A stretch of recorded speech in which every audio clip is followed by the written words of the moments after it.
Bismillahir Rahmanir Rahim. I welcome you to the series History, Science and Faith in Islam.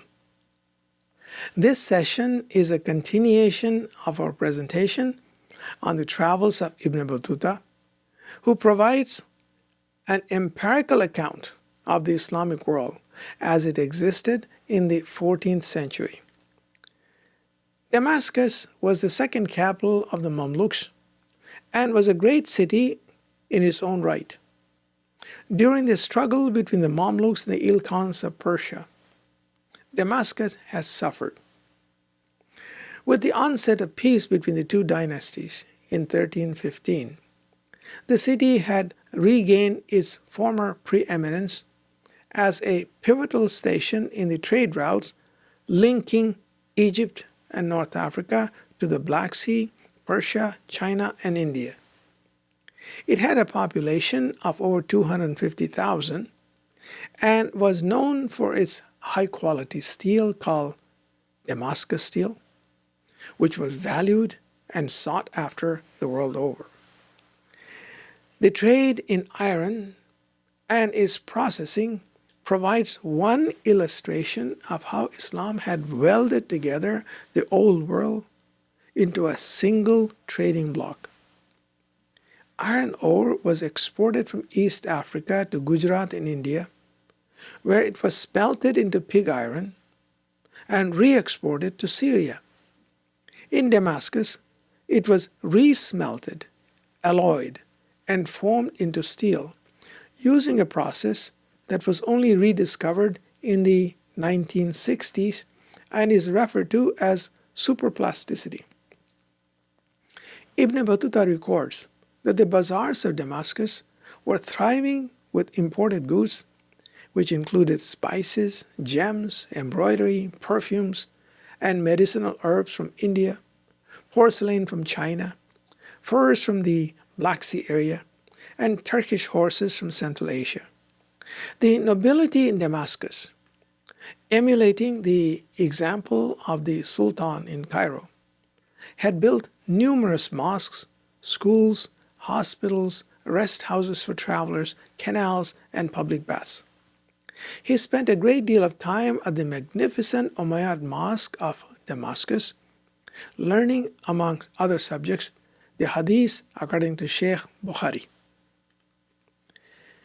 In September 1326, Ibn Battuta finally set out to perform his Hajj.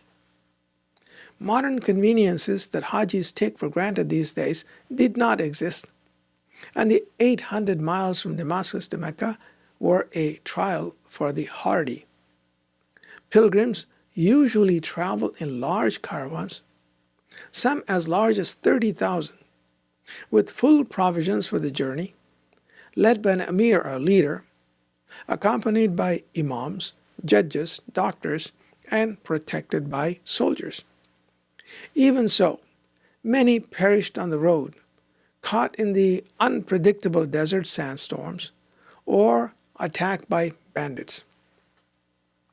It took almost a year to perform the Hajj, and from some parts of Africa, such as Mali, it took almost 2 years. Yet they came, the sons and daughters of Adam, from all corners of the earth, to the hallowed sanctuary of Mecca, to celebrate the name of the Creator and to cement the pristine brotherhood of humankind.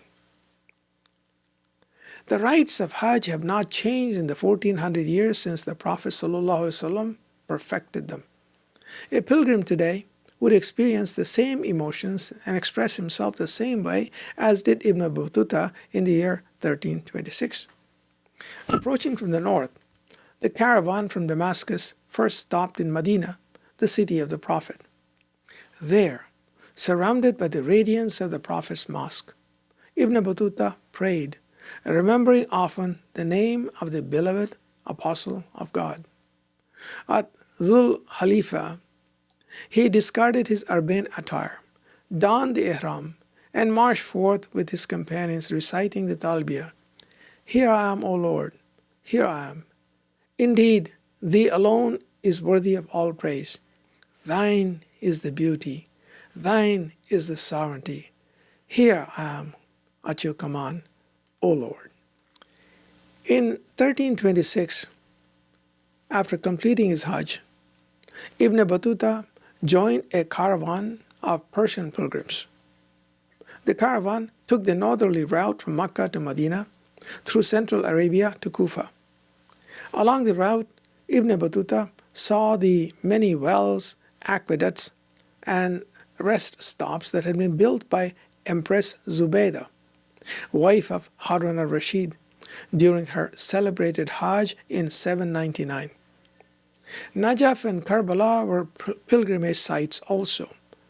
From Najaf, the young traveler turned south in the direction of Basra, visiting along the road the tomb of Sheikh Ahmad ibn Rafai, founder of the Rafai Sufi order. He stayed at the Zawiya, participating in the Sufi rites of the order, including prayer, music, and rapturous movements of the dervishes. Farther south, in the city of Abidjan, Ibn Battuta spent more time in the company of Sufis. Ascending the Persian plateau, he crossed the Zeros mountains to the beautiful city of Isfahan. Isfahan had escaped the Mongol devastations, partly because it was far from the main route of the advancing Mongol armies, and partly because it had avoided taking a defiant stand and had accepted a measure of Mongol overlordship. Ibn Battuta stayed with Sheikh Khutbuddin Hussein of the Suhrawardi order. He then proceeded to the magnificent city of Shiraz, which, like its sister city of Isfahan, had escaped the Mongol devastations and had become the hub of Sufi activity in Persia. Shiraz was referred to as Burj Awliya, bridge to the beloveds of God, the great Sufis. And it was here that the well-known Farsi poet Sheikh Saadi and the venerated Sufi Sheikh Ibn Khafif were buried.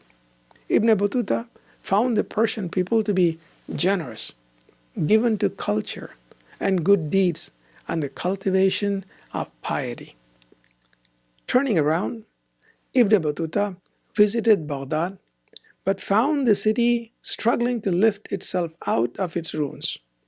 Persia was at this time ruled by the Mongol prince Abu Sa'id, an accomplished scholar, a pious man, a master builder, and an able administrator. Under him, Persia had prospered and had started to dig itself out of the ashes of the Mongol onslaught.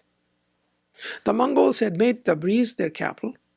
Ibn Battuta visited this city and found it to be a prosperous commercial town comparable to Damascus, embellished with gardens, mosques, and palaces.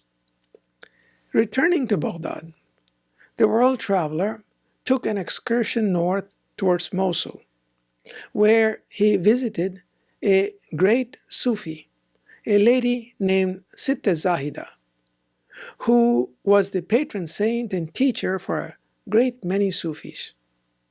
In early Islamic history, tasawwuf was not a privilege only of men. A great many women stand out as towers of light, beckoning all men and women to that spirituality that is innate to humankind. Rabia al-Adawiyya, who passed away in 802, was one of the earliest women Sufis in Islam who expressed the love of God in exquisite and sublime Arabic poetry and was a teacher to many a great sheikh. It was much later in Islamic history that Muslim women were pushed into the background and were largely denied the privilege of learning and teaching. After returning to Mecca and studying there for 2 years, between 1327 and 1329, Ibn Battuta embarked on a journey that took him to the coastal cities along the western shores of the Indian Ocean. Since the time of the Prophet ﷺ, Muslims had sought their economic well-being in trade. The location of West Asia astride the major trade routes between Asia, Europe, and Africa provided them a strategic geographical position. The East African coast was connected by sea to India, Indonesia, and China. Towns such as Abadan and Muscat on the Persian Gulf, Zafar on the southern shores of the Arabian Peninsula, and Aden in Yemen were principal seaports. Included in this trade network were Mogadishu, Mombasa, Kilwa, and Shofala along the African coast. These became thriving cities ruled by local Muslim emirs. The land further south was called Zanj. The movement of people and goods was two-way. As early as the 8th century, there was a Zanj colony in southern Iraq. Ibn Battuta's itinerary took him from Makkah to Suakin, which is Sudan, Aden in Yemen, Zaila in Eritrea, Mogadishu in Somalia, Mombasa in Kenya, and further south to Zanzibar and Kilwa. East Africa exported gold, ivory, animal hide, and hardwood. In turn, it imported spices, fine cotton fabrics, and medicines from India, porcelain and silk from China, steel from Damascus, brocades and brasswork from Cairo. The African seacoast was integrated through Sufi missions with the rest of the Muslim world. Scholars as well as merchants from as far away as Samarkand immigrated, intermarried with African women, and created the rich composite culture of the Sahel. Ibn Battuta found inhabitants of these cities quite affluent. They wore fine cotton clothes and fine gold jewelry, prayed in domed mosques, dined on fine porcelain from China. These cities were peaceful, with no outer fortresses, offering a warm and open welcome to the merchants from faraway lands. This peaceful, no-walled character of the African coastal cities was to prove their undoing in the 16th century when Portuguese ships appeared offshore and mercilessly bombarded the towns into submission one after the other. The year 1332 saw Ibn Battuta explore the Anatolian plateau and the lands around the Black Sea. Three of his observations about Anatolia are noteworthy. First, the spirit of Gaza, namely struggle, was widespread amongst the Turks. By 1332, the Turks had conquered most of Anatolia, and the budding Ottoman Principality was soon to blossom into a world empire. Ever since the 9th century, Turkish tribes had burst forth from their homeland in the outskirts of Mongolia, first into Khorasan, then into Persia, and onward into Anatolia and beyond. These migrations were later sanctified in the form of a valiant struggle called Gaza for faith. Islam provided an overarching faith for the Turkish tribes whose intercontinental movements would have been inevitable with or without the mass conversion to Islam. Secondly, Ibn Battuta noted the participation of women in public life. Turkish women rode horses, went to war, attended state functions, and engaged in trade on an equal footing with men, a situation not known in the strict atmosphere of the Maliki Maghrib from which Ibn Battuta came. It was no surprise that the only women sovereigns, the queen monarchs of Islam, came from the Turks. In the 16th century, there was a succession of 5 Muslim queens in Indonesia. Third, Ibn Battuta records the strong presence of youth movements in Anatolia attached to Sufi brotherhoods. The Aki, meaning brother, youth movement, reinforced fraternal bonds and taught young men the virtues of integrity, generosity, courage, and nobility. Aki fraternities provided hospitality to scholars and wayfarers. The Aki movement was to the youth what the Ghazi movement was to the general population. Ibn Battuta's vision now turned east towards Delhi, which had become a magnet for Sufis, scholars, and merchants. Setting out in late 1332, he traveled through the Volga region, which was even in his time noted for its brisk trade in slaves. Then through Khorasan and the Khanate of Chagatai, Ibn Battuta saw the amirs of Bukhara, visited the ruins of Samarkand, Balkh, and Herat. These were cities that were once the crown jewels of Islamic civilization, but were laid waste by the Mongols. Ibn Battuta visited Kabul, Ghazna, and Multan, where he stayed with Sheikh Ruknuddin Abul Fatah of the Suhrawardi order. Arriving in 1334, he was pressed into service as the chief Qazi by the Emperor Muhammad bin Taghlaq in Delhi, a monarch noted for his intellectual and literary attainment, as well as for his impulsiveness. During the previous century, Delhi had grown from a small Rajput garrison town into a bustling, world-class cosmopolitan city and the seat of a mighty empire. The consolidation of the subcontinent under the central power of Delhi had brought unparalleled power and prosperity to India. Embassies from all over Asia frequented the capital. The Qutb Minar was already 100 years old, and the great mosque of Quwwatul Islam served as a Jami' Masjid for the metropolis. Indeed, it was Ibn Battuta's description of the wealth and magnificence of the Delhi court that made him suspect in the eyes of his contemporaries when he returned home to Morocco.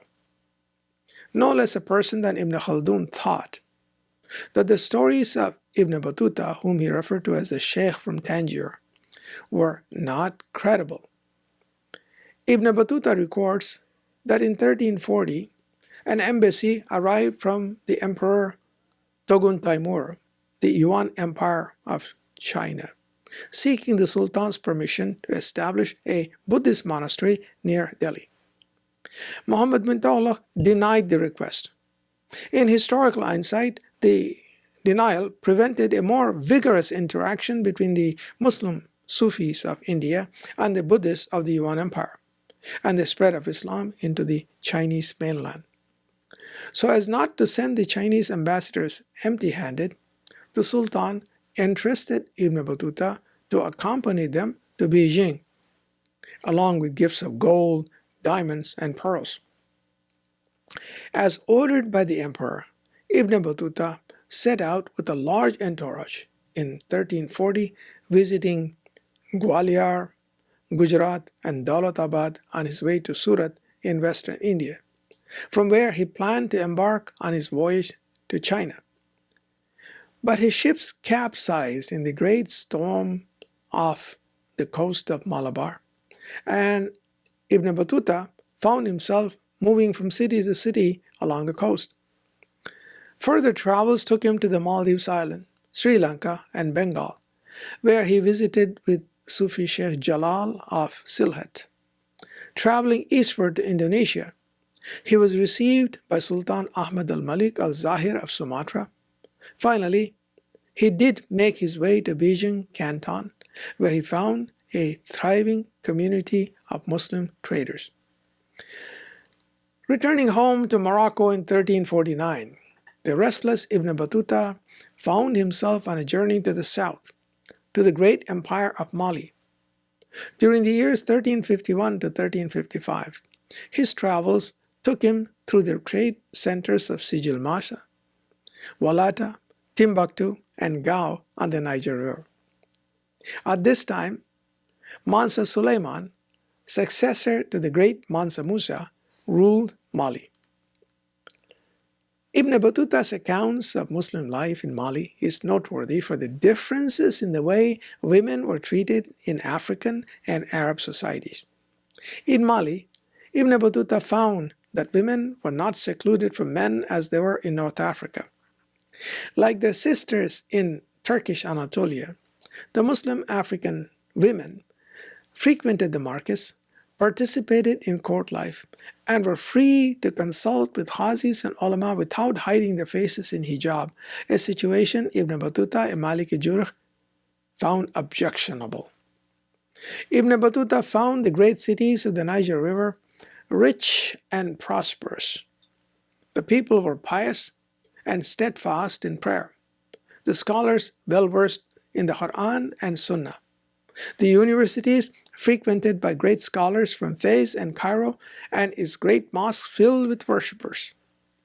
Ibn Battuta returned home in 1355 and spent the remainder of his life in the service of his sovereign, Sultan Abu Inan of the Marinites.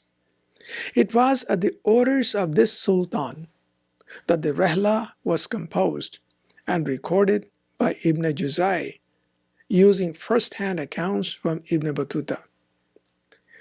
The world that Ibn Battuta knew was soon to vanish, engulfed by the Great Plague of 1346, which moved like a black spider across the globe, obliterating entire cities with its sting and arresting the growth of Afro-Asian civilizations for more than a generation. It was this spent world that faced the invasions of Timur of Samarkand circa 1385. This concludes our session on the travels of Ibn Battuta. In the next two sessions, inshallah, we'll examine the life and times of one of the greatest conquerors of the world, Timur of Samarkand. Assalamu alaikum wa rahmatullahi wa barakatuh.